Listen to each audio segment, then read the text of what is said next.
سامعین گرامی قدر، ایک بڑے اہم مسئلے پر آپ حضرات سے طالب علمانہ گفتگو کرنا چاہتا ہوں۔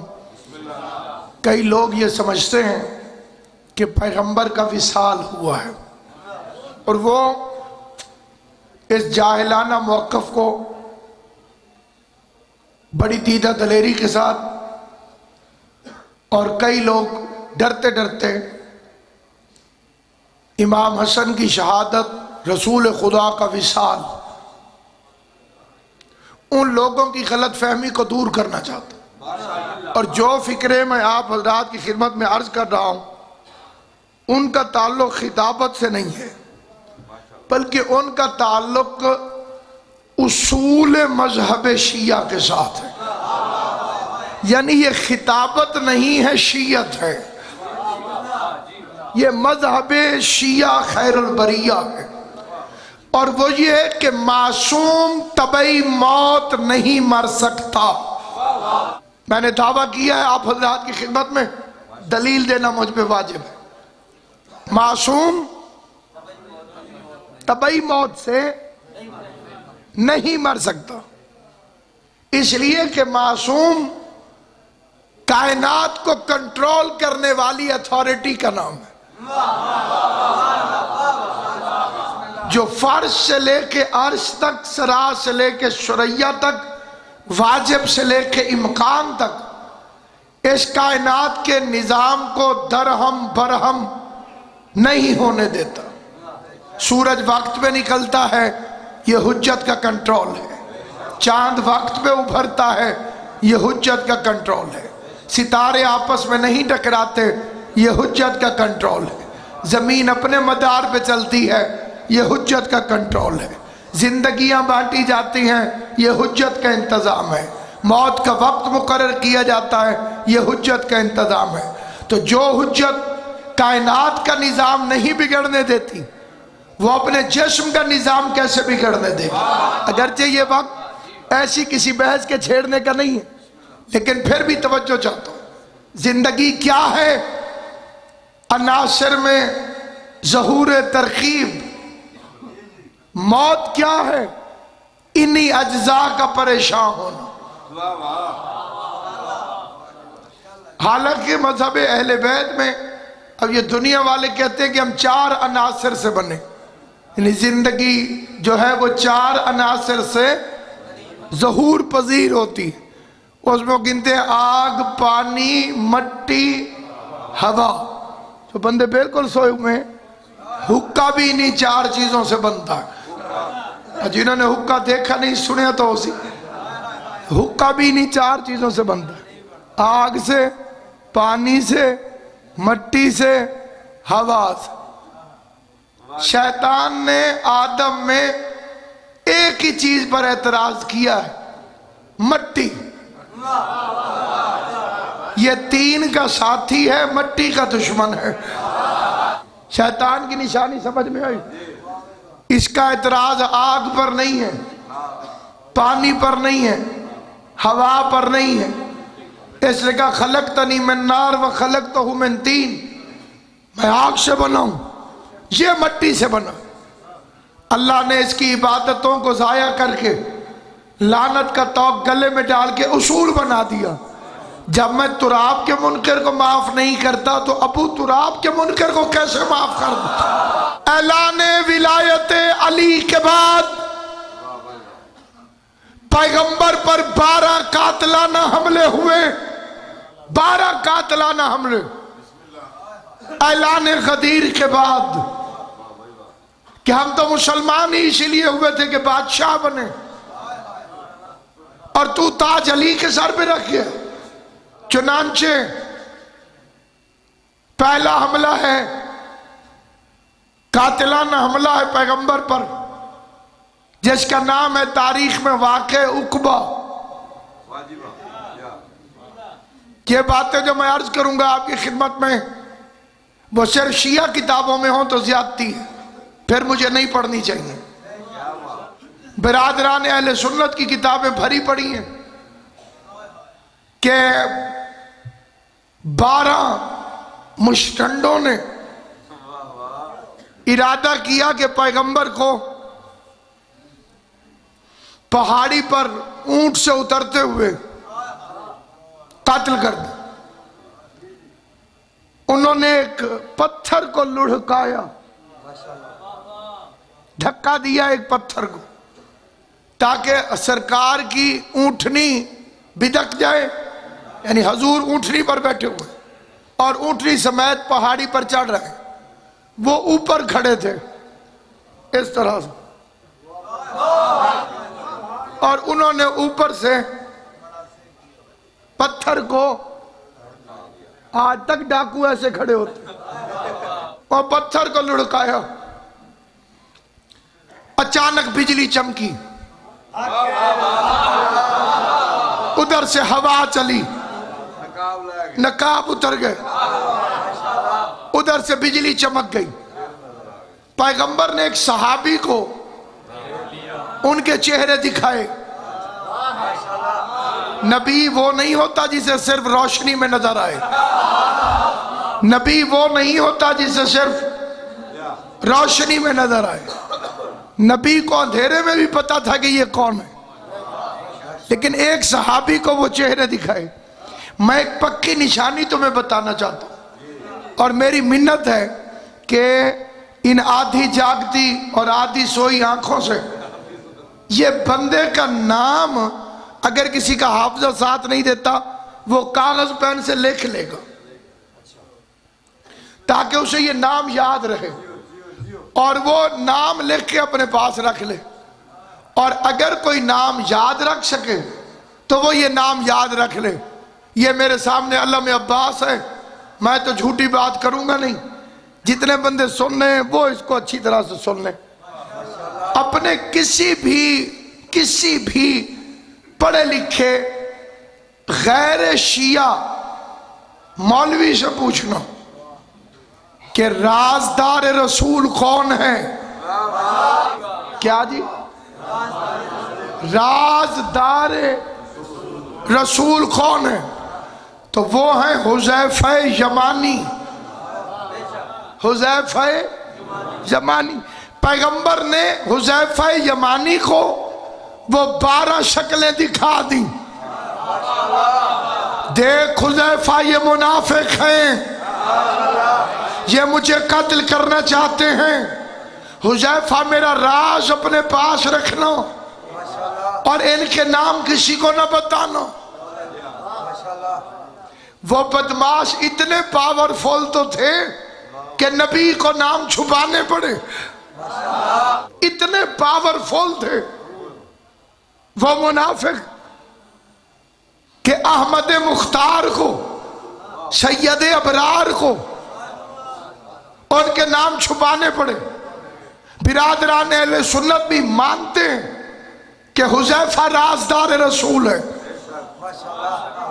صبح پیغمبر نے تقریر کی، بڑے عزت مآب حضرات تشریف فرمائے، بالخصوص ہمارے کمانڈر صاحب بیٹھے ہوئے ہیں مختار فوج کے، تحریک کے۔ میں بڑی توجہ چاہتے ہوئے ایک فکرہ کہنا چاہتا ہوں۔ پیغمبر نے صبح تقریر کی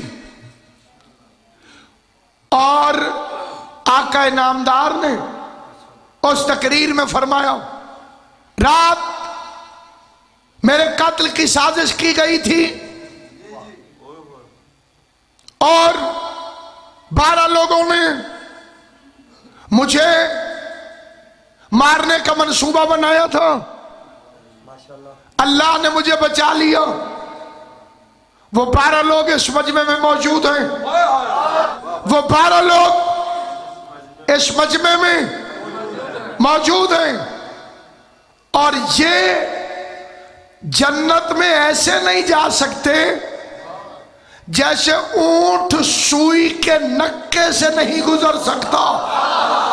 یہ حدیث آپ کو صحیح بخاری میں بھی ملے گی کہ یہ 12 لوگ جنت میں ایسے نہیں جا سکتے جیسے اونٹ سوئی کے نکے سے نہیں گزر سکتا۔ مثال اس معاشرے میں بڑی ضروری چیز ہو گئی ہے۔ میں آپ کو ایک مثال دیتا ہوں۔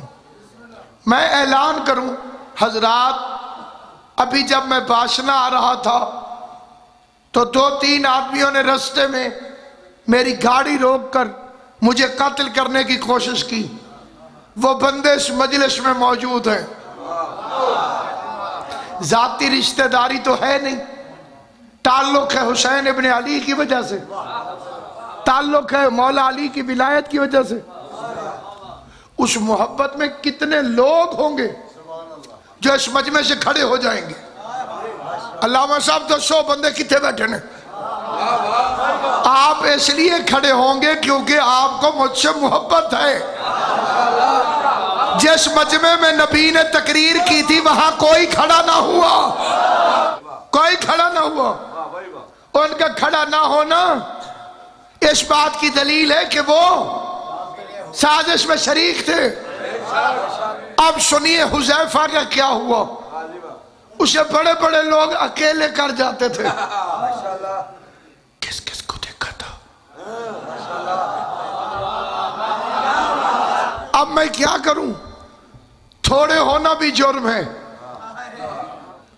اس لیے بندہ حقیقت پڑھ نہیں سکتا. ان میں سے ایک آدمی بادشاہ بن گیا کیونکہ ابو سفیان نے کہا تھا، ابو سفیان نے کہا تھا کہ خلافت کی گیند ہاشمیوں سے نکل آئی ہے، اب ہم باری باری کھیلتے رہیں گے. تو میری طرف پھینکنا، میں تیری طرف، تو میری طرف. اس نے حذیفہ کو پکڑ لیا. حذیفہ کون کون تھا؟ کے نام تجھے رسول نے بتائے تھے، تو نے کس کس کی شکل دیکھی تھی؟ حذیفہ نے کہا راز ہے، مجھے نبی نے منع کیا تھا، میں نے نام نہیں بتانے. بندے کو غصہ چڑھ گیا. غصہ بڑی بھیڑی چیز ہے، غصے میں اندر کی باتیں باہر نکل آتی ہیں. اس نے غصے میں آ کے حذیفہ کو دھکا دیا اور دھکا دے کے کہا تو بتا یا نہ بتا، واللہ انا من المنافقین، اللہ کی قسم میں تو ان 12 بندوں میں شامل تھا. دشمنی کی وجہ علی کی ولایت، اللہ کو قسم کھانی پڑی. قرآن مجید کے اندر ستارے کی قسم جب وہ ٹوٹا،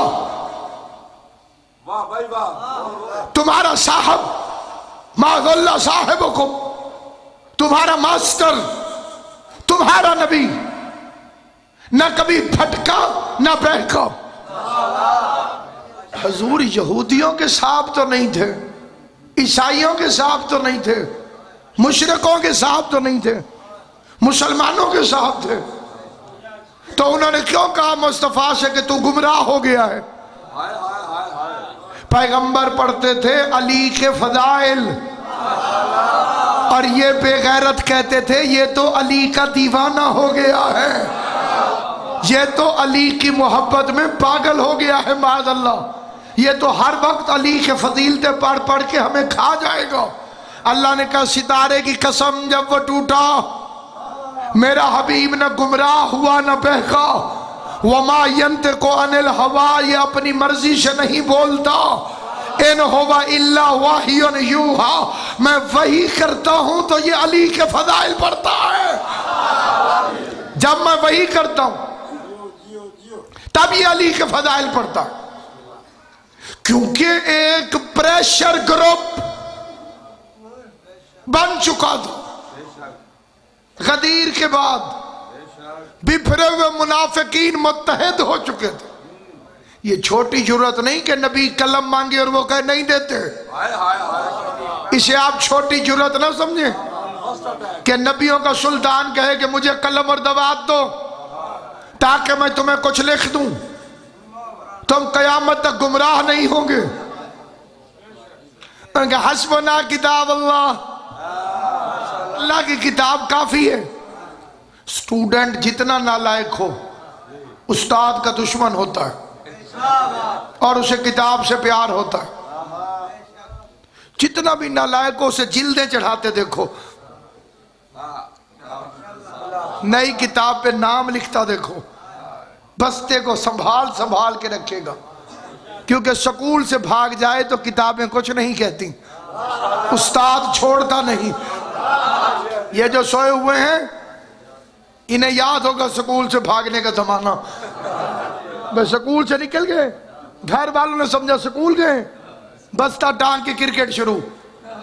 کبھی کسی بھاگنے والے کو کتاب نے کچھ نہیں کہا، ماسٹر مارتا ہے، اسی لیے نالائق کہتے ہیں استاد گندا کتاب اچھی۔ وہ جو سب سے بڑا بھاگنے والا نالائق تھا، وہ جو سب سے بڑا بھاگنے والا نالائق تھا، اس نے سب سے بڑے نبی کے سامنے کہا مجھے کتاب کافی ہے۔ کائنات میں کہیں بھی کتاب کافی نہیں ہوتی۔ ڈاکٹر کیا پڑھ کے ڈاکٹر بنتا ہے؟ کتابیں۔ پھر ہسپتالوں میں کتابیں کیوں نہیں رکھتے ہو؟ مریض کتاب کو کہ چیک کر خواہ کیڑی دوائی کھانی چاہیے۔ اگلے بچے فرنٹ سیٹ تے سونا منع ہے تھوڑی، ہاں کوئی خیر، انسان تھک جاتا ہے تو سو جاتا ہے، ہر کوئی علی تو نہیں کہ مرضی سے جا کے مرضی سے سوئے۔ وہ جو کائنات میں کبھی نہیں سویا اس بادشاہ کا نام ہے علی۔ ایک رات سویا کہیں نشہریوں کی دلیلوں میں اضافہ نہ ہو جائے، صرف ایک رات سویا اور سونا اتنا مہنگا ہو گیا۔ اس بھائی کو بھی جگا دیں، کوئی خیر اٹھو، ہاتھ کھولو نا، ہاں توجہ ہے یا نہیں؟ یہ بندے گھر بڑی مشکل سے جاگتے ہوں گے، ان کی مہربانی ہے، پہلی آواز پہ ہی جاگ جاتے ہیں، کیونکہ سوئے ہوئے کو جگانا آسان ہے، اور جس نے جان بوجھ کی آنکھیں بند کی ہوئی ہوں اس کی چارپائی بھی الٹ دو، وہ نہیں جاگتا۔ جنہیں علی کی ولایت کا نہیں پتا اور سوئے ہوئے ہیں انہیں ایک دلیل دو جاگ جاتے ہیں، اور جس نے ماں کی بد کرداری کی وجہ سے آنکھیں بند کی ہوئی ہیں جب تک دوزخ کا سیک نہ لگے اس کی آنکھ نہیں کھولنے۔ نعرہ حیدری۔ بس سامعین گرامی، ٹریفک کنٹرول کرنے کے لیے سپاہی کیوں؟ وہاں کتاب رکھ دو، اس میں قانون لکھ کے رکھ دو، ہن اے ٹرن تے ہن اے ٹرن تے ہن اے ٹرن۔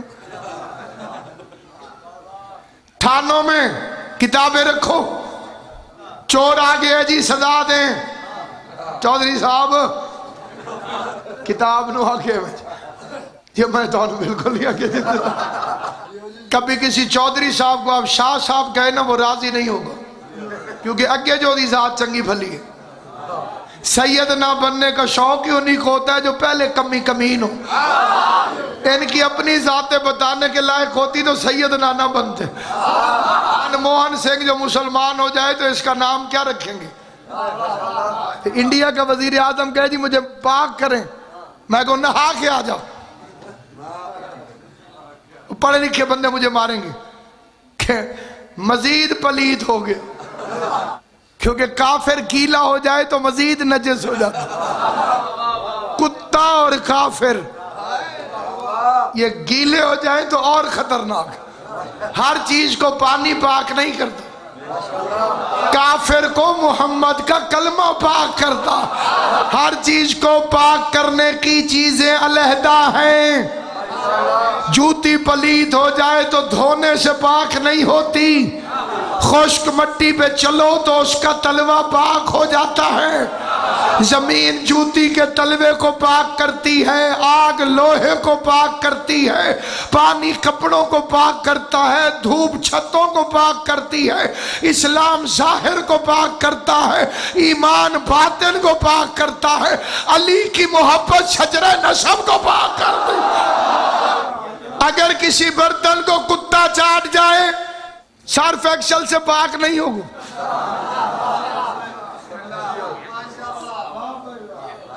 پانی کے رگڑے سے پاک نہیں ہوگا، اس میں مٹی کا رگڑا بھی شریعت کہتی ہے لگانا پڑے گا، مٹی پاک کرے گی۔ کتا چاٹے تو تراب پاک کرتی ہے، شجرہ پاک کرنا ہو تو ابو تراب کی ولایت کا اقرار کرنا پڑے گا۔ ٹل گیا، اس نے کہا ہمیں کتاب کافی ہے۔ اب نبی نے دی تھی دو دوائیاں، قرآن اور اہل بیت۔ اس نے کہا میں کوڑی دوائی نہیں کھانی، میں نے تو کھانی ہے مٹھی دوائی، اس لیے تو ٹھیک نہیں ہوئے۔ میں بات آسان کر دیتا ہوں لیکن سمجھنے کی کوشش آپ کیجئے گا، میں سمجھانے کی کوشش کروں۔ نبی جب قبلہ خان صاحب تشریف لے کر آئے تو پیغمبر نے ان کی نبض دیکھی، مرض نکلا کہ خود بناتے ہیں خود ہی پوجتے ہیں، خود ہی بناتے ہیں خود ہی پوجتے ہیں۔ نبی نے ان کے لیے نسخہ تجویز کیا، قرآن اور اہل بیت۔ انہوں نے آدھی دوائی کھائی آدھی چھوڑ دی، کچھ ٹھیک ہو گئے، مرض ختم نہیں ہوا۔